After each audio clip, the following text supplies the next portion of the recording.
When doing a bit of self-analysis of my teaching strengths, I've noticed that I tend to be stronger on the content portion of my teaching. It's the visual portion where I'm developing images for my students to interact with that I struggle.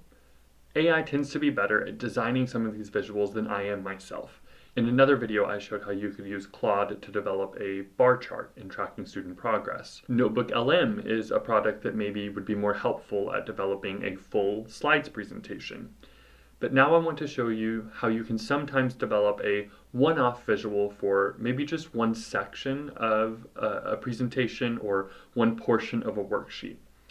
We'll look at ChatGPT for that. Before we move into using ChatGPT as a tool, I want to point out this article to you in this announcement, in case you're not familiar, that OpenAI, the company responsible for ChatGPT, released. So back in November of last year, they mentioned that there's now a free version built specifically for teachers.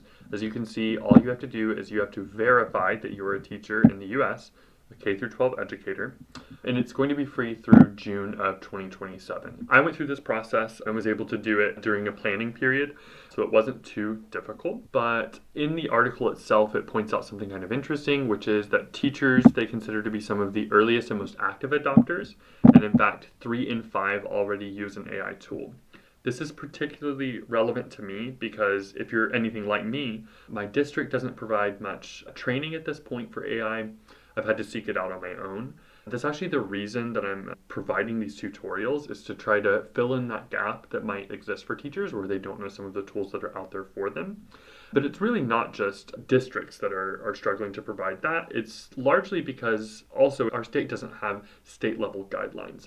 So for that reason, I think it's important that we as teachers try to support each other in learning about these tools. Moving over to ChatGPT, you can see I'm on that account, the ChatGPT for Teachers, and I can actually toggle back and forth between my accounts. Here, the prompt that I gave it was to create a graphic on the steps of the perception process, those steps being select sensory cues, organize selected cues, interpret the cues, and to use a blue and white theme. I use blue and white simply because those are our school colors, so it felt like an apt choice. And here the image that was created fairly quickly over the perception process, I mostly like.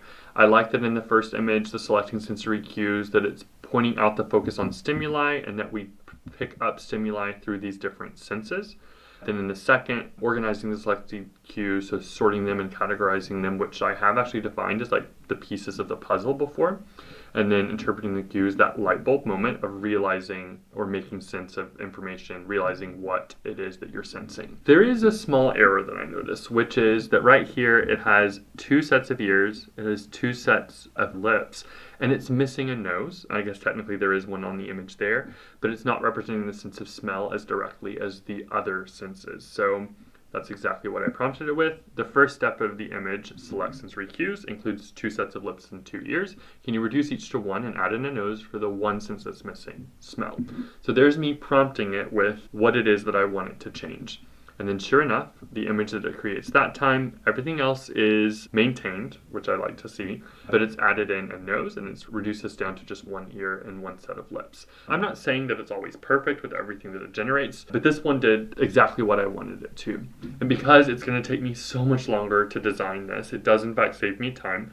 I can simply add it into a slide, I can put it onto a worksheet if that might be what it is, or I could bring it up on the board. And this would actually be a great tool for me in doing a quick connection here, making sure that students are making the connections by saying the first step tells us that we have to select sensory cues. Why is it do you think that each of these icons are represented in the image? And have the students tell me the fact that it's because those represent our senses and that we use our senses to form a perception of a situation. So it could be a good way to test that my students make that connection themselves. The last thing that I want to mention as a full disclosure is that not too long after generating those 2 images, I got a message saying that I'd reached my image limit for the day and it would be 24 hours before I'd be able to generate images again. I don't want you to think that this is something reliable, the free version at least, for creating an entire suite of lessons in a day, or if you have a lot to accomplish in one day, you'd want to space that out over time.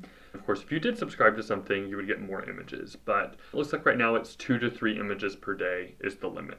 So there's only so much editing that can go on in that amount of time. But given that you may not be creating these images every day, if you do space them out over time, like I was saying, it could still be a great option for you.